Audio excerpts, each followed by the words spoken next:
Respiratory सिस्टमला काय एक सपोर्टला लागेल. आपण डायजेशन फूड इनटेक केलं, डायजेशन झालं, एक आपले जे किंवा एनर्जीचा फॉर्म एक सेपरेट बनला.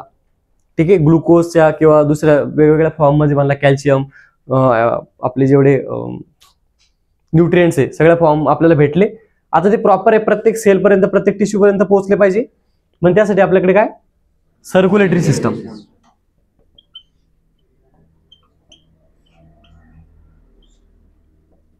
Circulatory system. आता यामधले कोणते कोणते पार्ट येतील सर्क्युलेटरी सिस्टम मध्ये, कोणते कोणते ऑर्गन्स येतील? सगळ्यात मोठा काय येईल? Heart sale. त्यानंतर आर्टरीज येतील, सगळ्या टोटल सगळ्या व्हेन्स येतील. अजून काय येईल? कॅपिलरीज येतील. अजून काय येईल?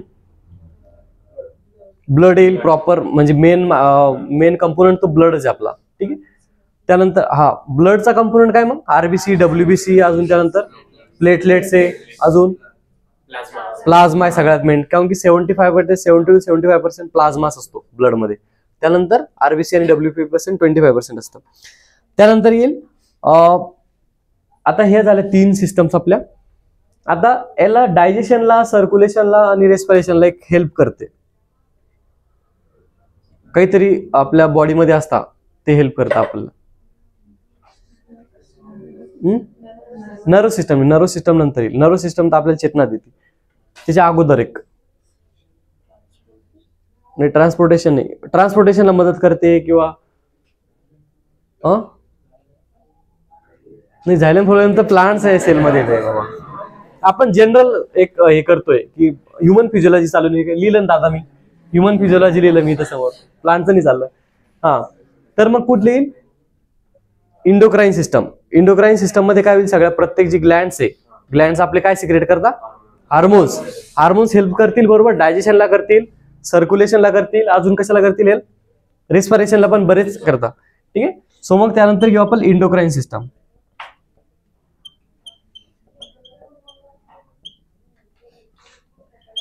इंडोक्राईन सिस्टम येईल, बरोबर. त्यानंतर इंडोक्राईन सिस्टम झाली. आता यावरती सगळ्यावरती ऑब्झर्वेशन ठेवायला किंवा यावरती कंट्रोल ठेवायला एक सिस्टम पाहिजे. नर्व सिस्टम, बरोबर, करेक्ट. नर्व सिस्टम येईल. मग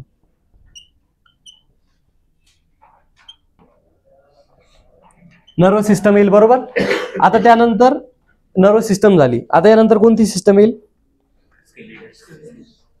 का बरं येईल स्केलेटल सिस्टम? हे असं तर एकदम असं पडून तरी राहू शकत ना आपण कुठतरी, की एका ठिकाणी डायजेस्टिव्ह सिस्टम आहे आपली, दुसऱ्या ठिकाणी. ठीक आहे, प्रॉपर स्ट्रक्चर पाहिजे. आता आपण कपडे भरतो, गावाकडचे लोक समजा जे असतील ते वायरच्या थैलीमध्ये कपडे भरतो प्रॉपर, पण स्ट्रक्चर नसतं ना. आता कसं ते ट्रॉली आल्या, त्यामध्ये इस्त्री करून प्रत्येक एक सिस्टमने आपण ठेवतो सिस्टमॅटिकली. तर मग काय होईल? तसं एक यांना सगळ्यांना ठेवायला एका ठिकाणी प्रॉपर मॅनेजमेंट करायला एक सिस्टम पाहिजे. आणि ते सिस्टम फिजिकली कोण सपोर्ट देईल आपल्याला? मग स्केलेटल, आपले जे बोन्स आहे किंवा जे आपलं स्ट्रक्चर आहे बॉडीला आहे. आता इमॅजिन करा की माझ्या शरीरामध्ये हाडच नाहीये, मग असं इथून निघून गेलो असतं मी, एखादी इथं उभं राहता नसतं आलं, एखादा सपोर्ट लागला असता, इकडून एक दोरी आहे की नाही, असं खूप जास्त सपोर्ट लागला असता. त्यासाठी काय आपल्याला स्केलेटल सिस्टम येईल.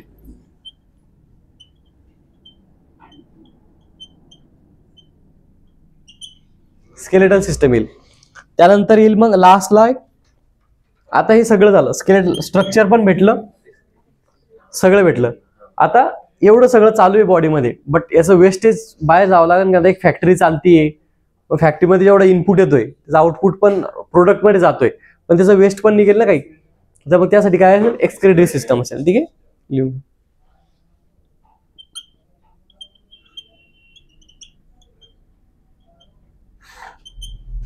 एक्सक्रेटरी सिस्टम असेल. आणि लास्टला असेल मग आपली कोणती?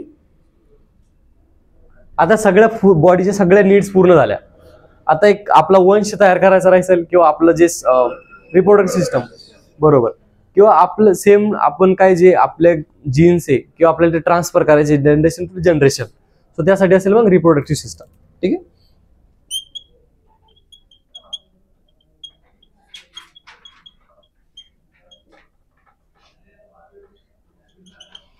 आता 10वी पर्यंत आय डोंट नो की तुम्हाला एकदम प्रॉपर शिकवली रिप्रोडक्टिव्ह सिस्टम किंवा नाही आहे मी, कारण की बऱ्याचदा जसं आमच्या स्कूलमध्ये व्हायचं की हा चॅप्टर आला की सर म्हणायचं तुम्ही वाचून या, काही डाऊट असले तुम्हाला विचारा. शिकवायचं काम नाही, माहित नाही का बरं नव्हतं शिकवायचे, पण नव्हते शिकवत. 9th मध्ये पण तेच केलं, 10th मध्ये पण तेच केलं. आमच्या सिनियरला विचारलं, त्यांना पण तसंच केलं होतं.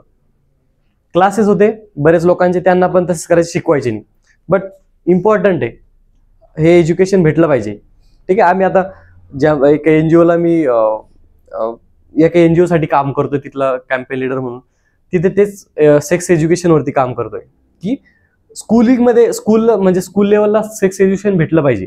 म्हणजे सेक्स कसा करायचा ते नाही, की त्याबद्दलचे मीथ्स काय आहे, त्याबद्दलचे तिथे त्याच्यामुळे काय प्रॉब्लेम्स होतो. कारण की आताची जनरेशन अशी आहे, म्हणजे आताची, मी खूप मोठा नाही तुमच्यापेक्षा, बट एक सांगतोय जनरल, की असं नाही की मी खूप मोठा झालो, मी आता अपडेटेड नाही तुमच्यापेक्षा.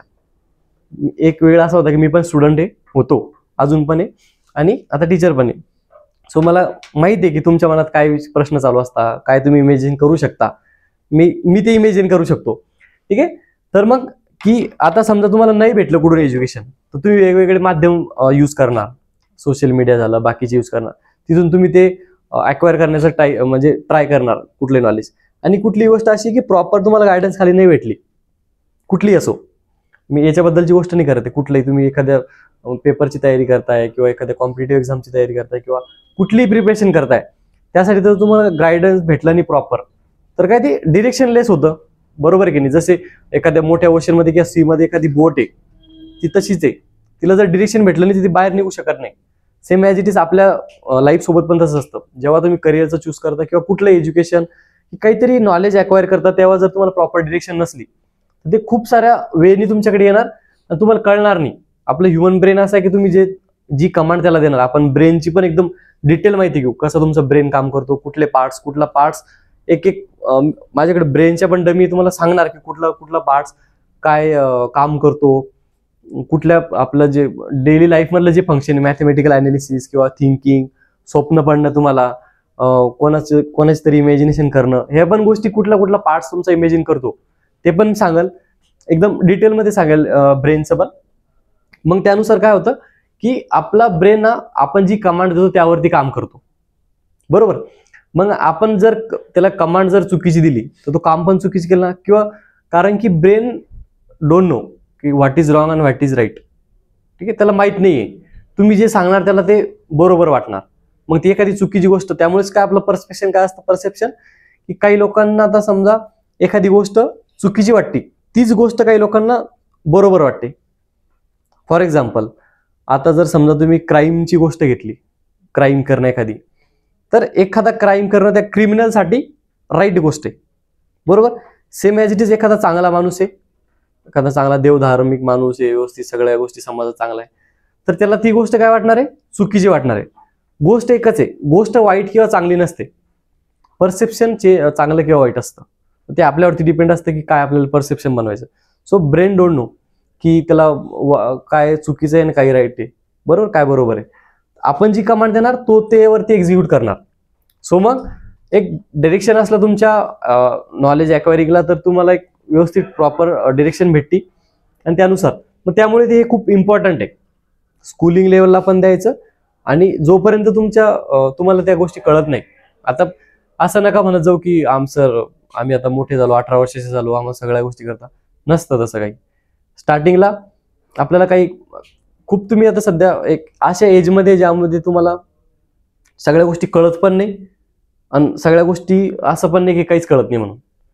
बट हे मिडल जे नॉलेज असतं का, अधुरं आपण ज्ञान म्हणतो, अधुरं ज्ञान हे विष असतं, आपल्याला माहित नसतं की कोणतं बरोबर आहे कोणतं चुकीचं आहे.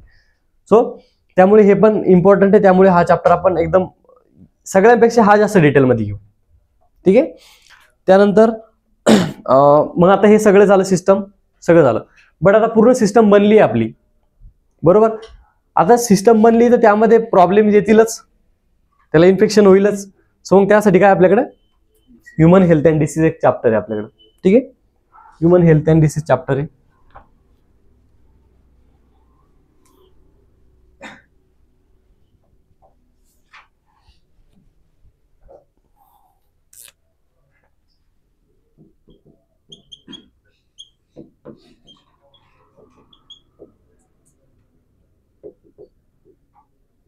ह्युमन हेल्थ अँड डिसीज एक चॅप्टर आहे.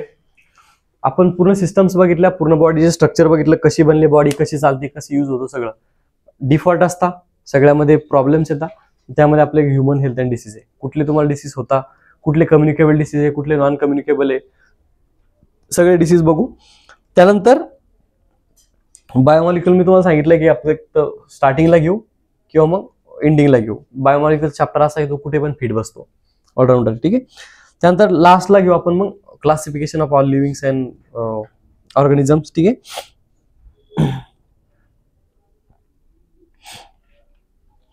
चालेल तेवढं. आणि एक मग एक मिनिट,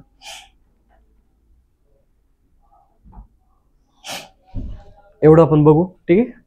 हे सगळ्यांनी नोट डाऊन केलं इथपर्यंत? काही डाऊट आहे कोणाला?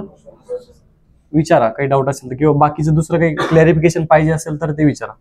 आता इथून पुढे जायच्या अगोदर, इथून पुढे मग मी चॅप्टर स्टार्ट करेल, म्हणजे एकदम चॅप्टर स्टार्ट नाही करायचं, पण एक्झॅक्ट सांगतोय तुम्हाला की कुठला काय स्टार्ट होणार. इथपर्यंत काही डाऊट आहे खरंच? विचारा डाऊट, असं मी खाणार नाही, वाघ नाही मी. ठीक आहे.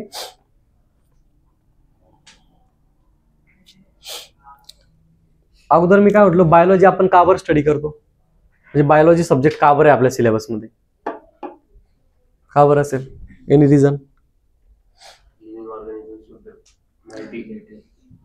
कारण की आपल्याला एक सायंटिफिक नॉलेज पाहिजे ह्युमनचं, ॲनिमलचं, त्यानंतर प्लांट्सचं, एक सायंटिफिक नॉलेज पाहिजे आपल्याकडे, म्हणून आपल्याला बायोलॉजी आहे.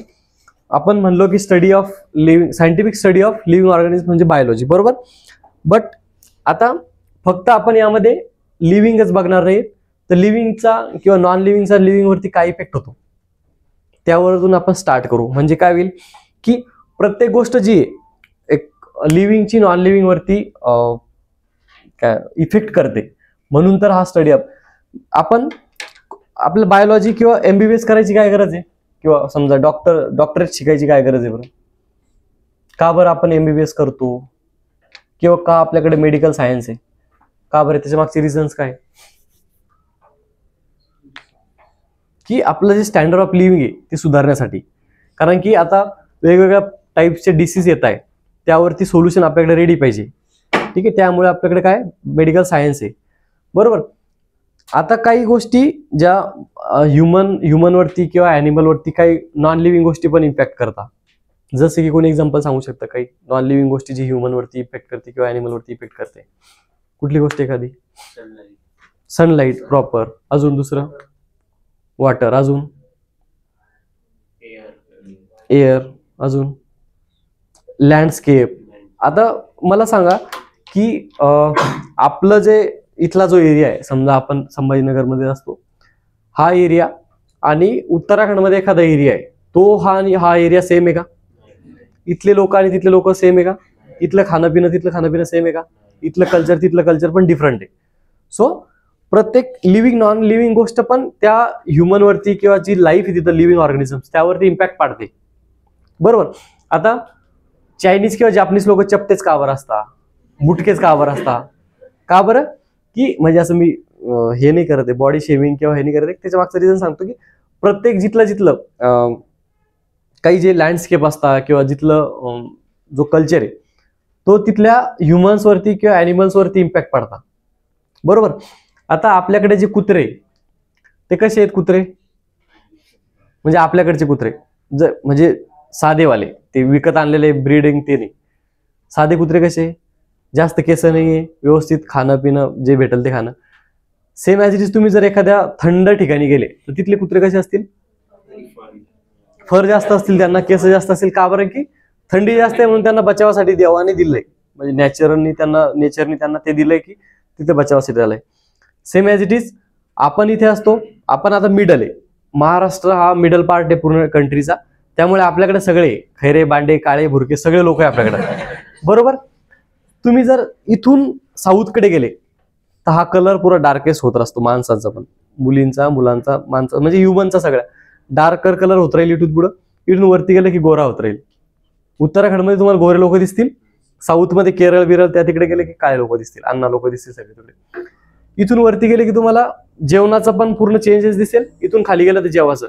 मी आता 15 दिवस याला होतो, विशाखापट्टणमला होतो. मी पोळीसाठी एवढा तरसलो, मी 15 दिवसानंतर पोळी भेटली मला खायला. 15 दिवस फक्त भात, वांग्याच्या भाजीसोबत भात, टोमॅटोच्या भाजीसोबत भात, फक्त भात, वेगवेगळ्या टाईपचं भात असतात. आणि मग ते त्यामुळे काय होतं, तिथले लोक आपल्याला असं वाटतं की फॅटी आहे, भातामुळे लोक फॅटी होतात. बरोबर, असं काही नाही, सगळेच फॅटी नाहीये. तुरळक लोक आहे, केरळचा जर पाठ झाला केरळचा, तिकडे लोक फॅटी आहे जेवणामुळं. ते जेवणामुळे नाही फॅटी, ते कामामुळे फॅटी आहे. ते जास्त कामं करत नाही अशी लोक केरळचे, त्या साईडचे. आंध्र प्रदेशच्या साईडला गेला तुम्ही, तेलुगू, कन्नडा, तर त्या साईडला लोक खूप कामं करतात, त्याच्यामुळं आपल्यापेक्षा जास्त वाढले भात खाऊन. पण म्हणजे एवढे वाढले की त्यांचे सगळे म्हणजे पूर्ण हाडं दिसतात, एवढे वाढले लोक आहे. So skinny. तर खाण्यापिण्यावरती डिपेंड आहे. आता इथून वरती गेलं तर आपण, आपल्याला कलर गोरा दिसतो, लोक पण प्रॉपर याच्यामध्ये असतात. तर तिथला जो बायोलॉजिकल जो एरिया आहे किंवा बायोग्राफी तिथली आहे, तर डिपेंड करते तिथल्या प्रत्येक ह्युमन, ॲनिमल, प्लांट, सगळ्या गोष्टी. आता मला सांगा, तुम्ही उत्तराखंडमध्ये किंवा जम्मू काश्मीरमध्ये तुम्हाला बाबळीचं झाड दिसेल का? का बरं दिसणार? तिथलं लँडस्केप वेगळं आहे, तिथली बायोग्राफी वेगळी आहे, तिथली जी सगळं पूर्ण चेंज वेगळा आहे तिकडं. तिकडे जम्मू काश्मीरमध्ये कोणते झाड दिसतील तुम्हाला? एक ते त्रिकोणी आकाराचे झाड दिसतील. काय म्हणतो त्याला आपण? कारण की तिथे बर्फ पडतो. आता बाबळीचं झाड तिथे काय करणार तिथे बाबळीचं झाड? आणि आपल्याकडे बाबळीची झाड का बरं आहे? एक मिनिट. हॅलो, हा बोल ना. लेक्चर मध्ये मी नंतर करतो कॉल.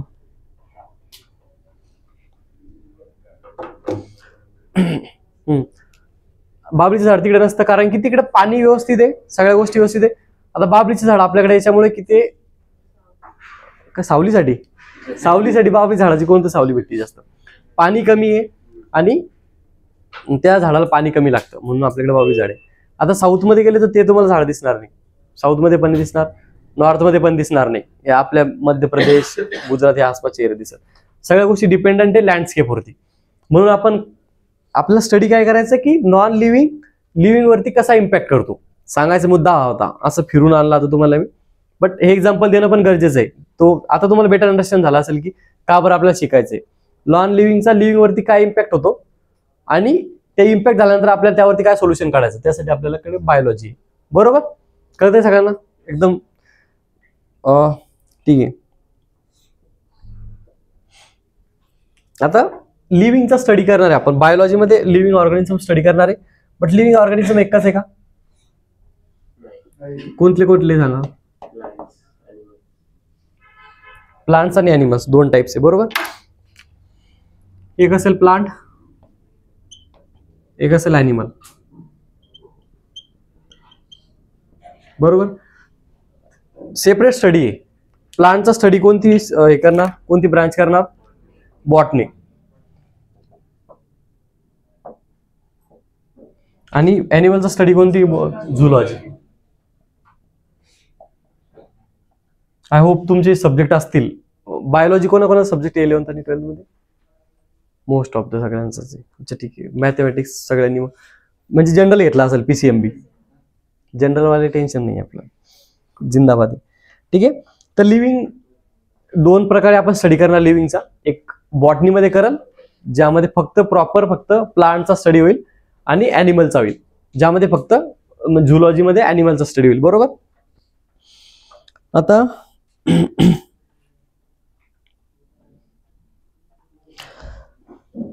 काही तुम्हाला टर्म्स येतील याच्यामध्ये, बॉटनीचा एकदम साध्या टर्म्स विचारता की फादर ऑफ बॉटनी कोण आहे, फादर ऑफ झुलॉजी कोण आहे, काही आयडिया आहे कोणी? फादर ऑफ म्हणजे असं नाही की यांनी काढलंय या ब्रांच, फक्त एक त्यांनी प्रॉपर स्ट्रक्चर दिलं त्या गोष्टीला.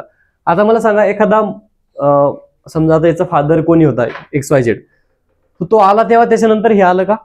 ऑलरेडी एक्झिस्ट होतं जमिनीवरती, आपण त्याला फक्त रिकॉग्नाइज केलंय. म्हणून काय करतात त्याला फादर ऑफ, म्हणजे त्यांना स्वतः त्याचं रिप्रोडक्शन नाही केलंय बॉटनीचं किंवा झुलॉजीचं, त्यांनी इन्व्हेंट केलं किंवा त्याच्यासोबत काय केलंय, त्याला एक प्रॉपर स्ट्रक्चर दिलं किंवा लोकांना समजण्यासाठी ते सोपं जातं, म्हणून त्याला आपण त्याचा फादर ऑफ त्याचा डॅश डॅश बॉटनीचा किंवा फादर ऑफ झुलॉजीचा म्हणतो किंवा फादर ऑफ बायोलॉजीचा म्हणतो. तर लिहून घ्या, ॲनिमलचा फादर कोण आहे, म्हणजे झुलॉजीचा फादर आहे ॲरिस्टॉटल.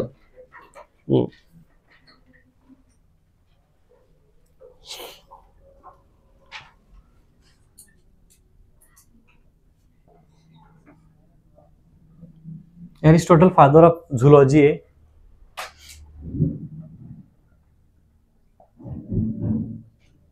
आणि बॉटनीचा फादर कोण असेल मग? कार्ल लिनायस नाही, थिओफ्रॅटस.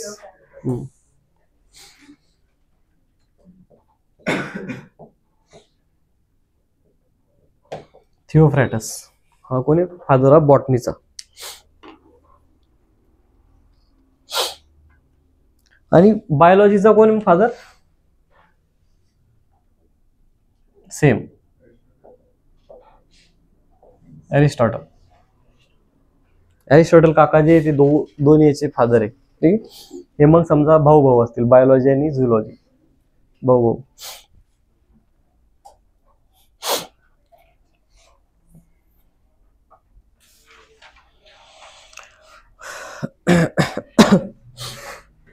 इथपर्यंत काही डाऊट आहे?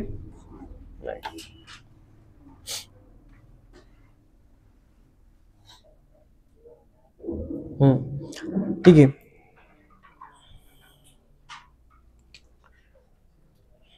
हिट नोट डाऊन केलं?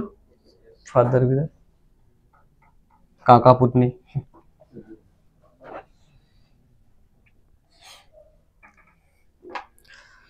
आता लिव्हिंग्स मध्येच आपण काय म्हटलो होतो?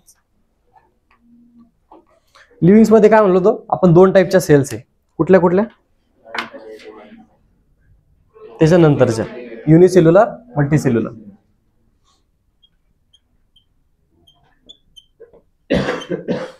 आणि की मल्टीसेल्युलर.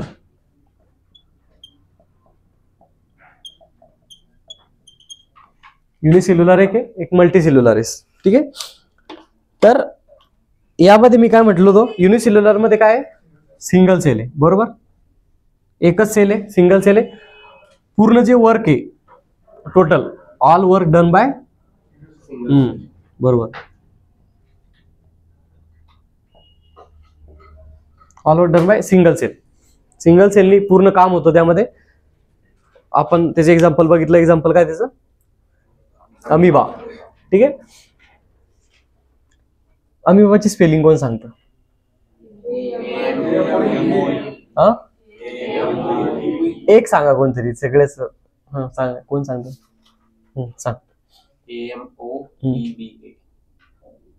AMOE amoeba. हा, ठीक आहे, बरोबर आहे. चुकलं का? बरोबर आहे. ठीक आहे. त्यानंतर हा युनिसेल्युलर झालं. मल्टीसेल्युलर मध्ये मग काय होईल? एक प्रॉपर बॉडी असेल. ठीक आहे. एक प्रॉपर बॉडी असेल आणि प्रत्येक काम करण्यासाठी वेगवेगळे सिस्टम असेल. आपण ते सिस्टम बघितल्या. मल्टीसेल्युलर मध्ये सगळे सिस्टम असतील. ठीक आहे. तर मग काही जे वर्क आहे ते सिंपल बॉडी मध्ये होतील आणि काही जे कॉम्प्लिकेटेड असतील, कॉम्प्लेक्स असतील. जसं की ह्युमन वाली काय कॉम्प्लेक्स आहे, सिंपल वाली कुठली असतील? प्लांटची असतील. ठीक आहे. त्यानंतर आपल्याला आपण हे जे लिव्हिंग्स आहे ते एकदा क्लासिफाईड केले वेगवेगळ्या किंगडम्स मध्ये. तर 5 किंगडम्स आहे आपल्याकडे. कुठले कुठले? 5 किंगडम्स आहे, सांगा.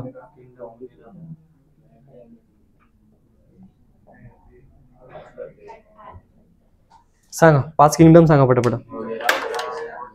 Monera, Monera kingdom, Monera. त्यानंतर प्रोटिस्टा. अजून प्रोटिस्टा. हा, फंगी. त्यानंतर अजून प्लांट आणि animal. Plant kingdom, animal kingdom. आता मोनेरामध्ये कोणते येईल? कोणत्या ऑर्गॅनिझम येईल मोनेरामध्ये? हे 2 तर सांगू नका. प्लांट ॲनिमल मध्ये प्लांट आणि ॲनिमल येतील. फंगी मध्ये फंगी येतील. प्रोटिस्टा मध्ये कोणते येतील? Any idea?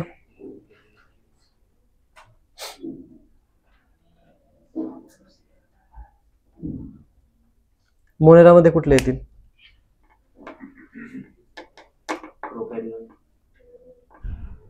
अजून अजून जास्त डीप मध्ये थोडं.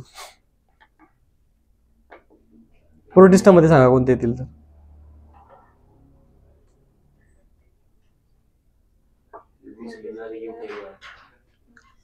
जे युनिसेल्युलर येतील, सिंगल सेलवाले ते मोनेरामध्ये येतील. जे प्रोटिस्टामध्ये मल्टीसेल्युलर आहे पण सिंपल बॉडी त्यांची, प्लांट सोडून. ठीक आहे. काही काही जे डिकम्पोजर्स असतात, डिकम्पोजर्स ते प्रोटिस्टामध्ये येतील. आणि फंगी मग वेगवेगळ्या प्रकारच्या टाइप्स ऑफ फंगी येतील. ठीक आहे. त्यानंतर येतील आपण त्याचं इंट्रोडक्शन बघितलं की कसं बॉडी कशी तयार होते आपली, सांगा त्याचा फ्लो सांगा, बॉडीचा कशी तयार होते. अगोदर काय होईल, सेल, सेल, सेल नंतर टिश्यू, टिश्यू, त्यानंतर ऑर्गन, त्यानंतर ऑर्गन सिस्टम, त्यानंतर बॉडी, आपली टोटल बॉडी ही मेन आहे. ठीक आहे. हा आपला फ्लो असतो कुठल्याही आपली बॉडीचं स्ट्रक्चर बनण्याचा. ठीक आहे. आता यामध्ये टोटल पूर्ण बायोलॉजी, आता मी तुम्हाला टोटल इंट्रोडक्शन दिलं, पूर्ण सिलेबसचं इंट्रोडक्शन होते. एक एक आपण एक एक जो सब्जेक्ट आहे तो वेगवेगळा स्टार्ट करू, म्हणजे प्रत्येक चॅप्टर वाईज स्टार्ट करू. जसं की सेल, सेल नंतर टिश्यू. ठीक आहे. तर यामधले जे इम्पॉर्टंट टॉपिक्स आहे त्यावरती तुम्ही जास्त फोकस करायचा आहे. त्यातला पहिला आहे cell and tissues. Note down करून घ्या वाटलं, सेल अँड टिश्यूज.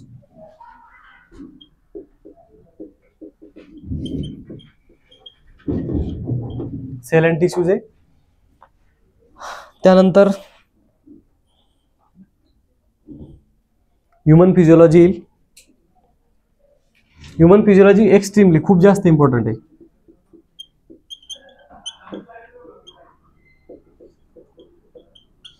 त्यामधले पण स्पेसिफिक काय, body parts.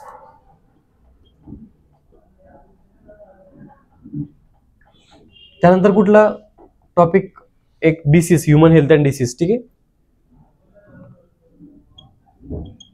Human health and disease येईल, तो एक त्यामध्ये कव्हर करू आपण. त्यानंतर इम्पॉर्टंट आहे क्लासिफिकेशन ऑफ लिव्हिंग, म्हणजे ऑर्गॅनिझमचं क्लासिफिकेशन.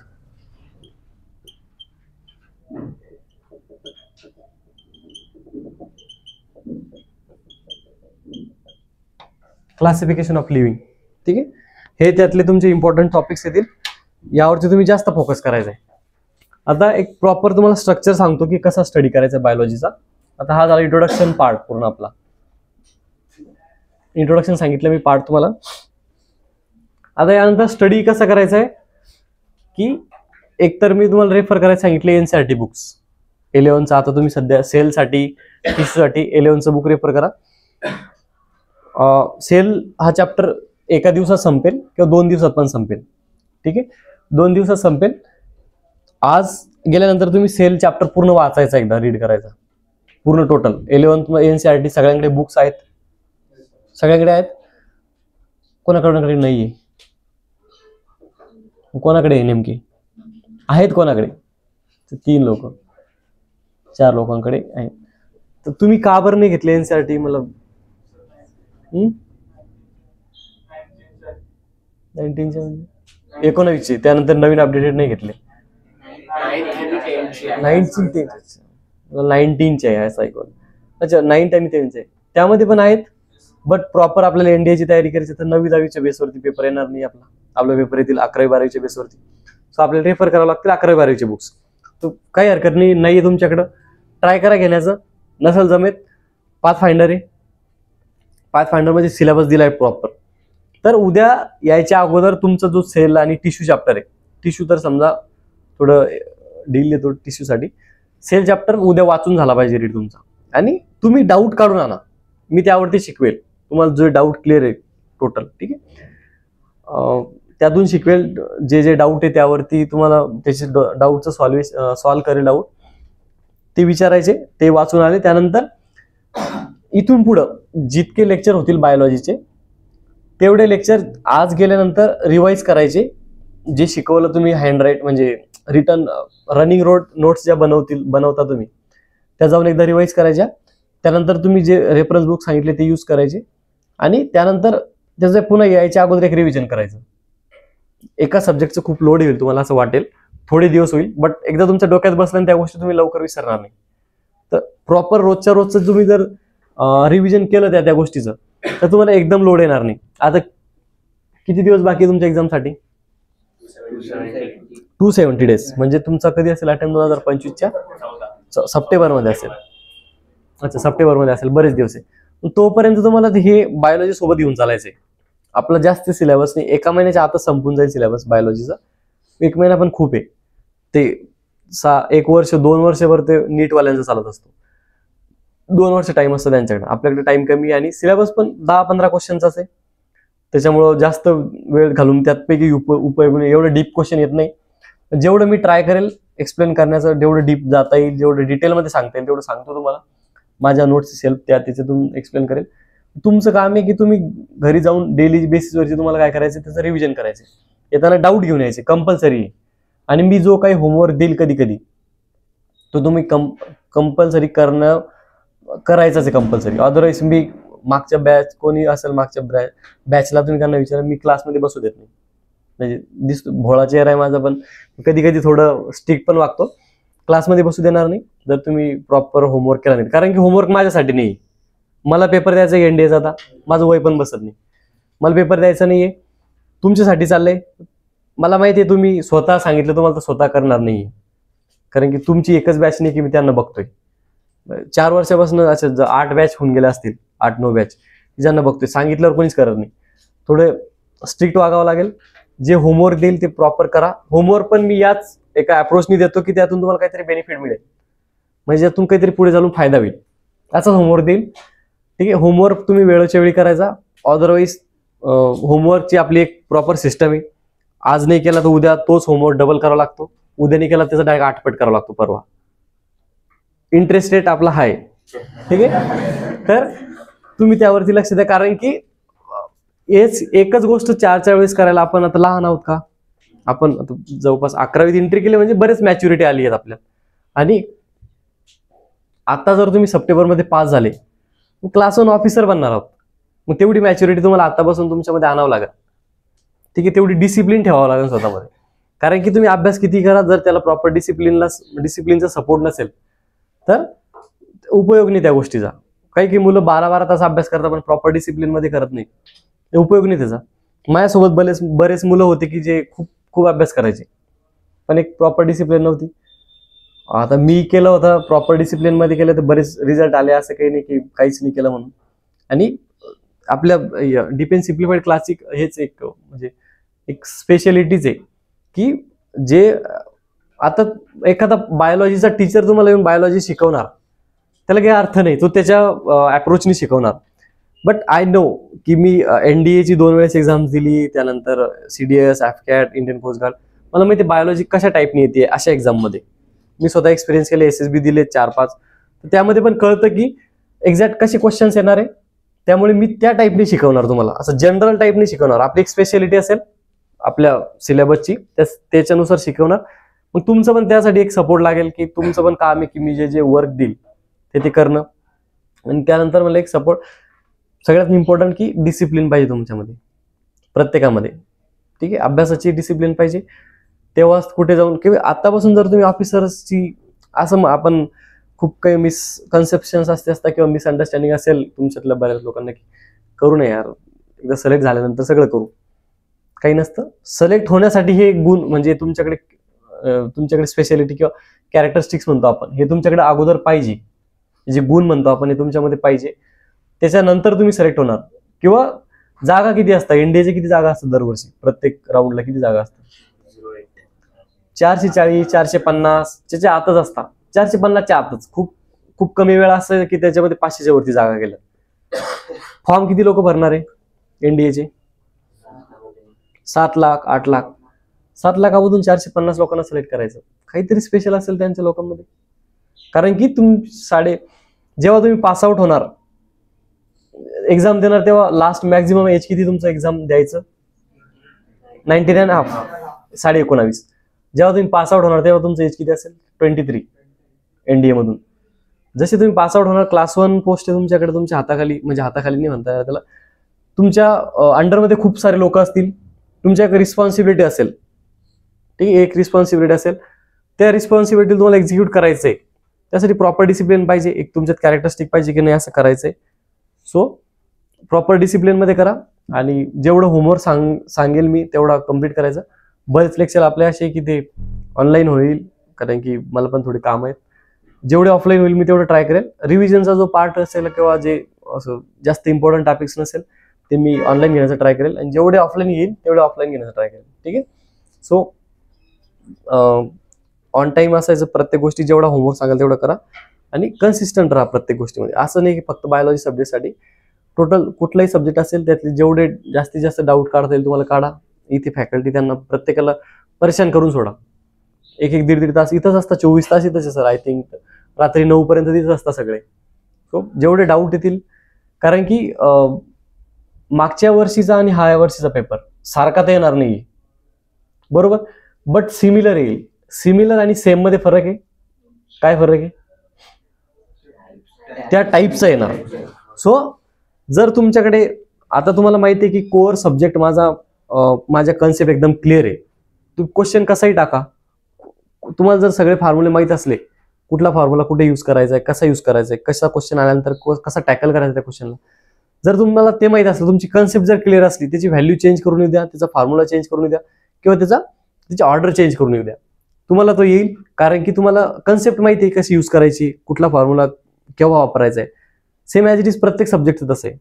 जर तुम्हाला एकदा कोर कंडिशन कळाली त्या सब्जेक्टची, किंवा कोर जो सिलेबस आहे तो कळाला तुम्हाला की असं असं करायचंय, तर इझी जाते क्वेश्चन सोडवायला. म्हणून म्हणतो की मेनली फोकस रटावू नका बनवू, रटा नका मारू कुठल्याही गोष्टीचा, कन्सेप्टवरती फोकस करा. कारण की दरवर्षीचा पेपर सेम नाही येणार आहे, बट कन्सेप्ट तर सेमच असेल. सो कन्सेप्टवरती फोकस करा. जेवढे क्लिअरिटी तुम्हाला कन्सेप्टची करता येईल एखाद्या, तेवढी क्लिअरिटी करा. ठीक आहे. बाकीचं आपण उद्या बघू. ठीक आहे. चला, thank you. Have a nice day.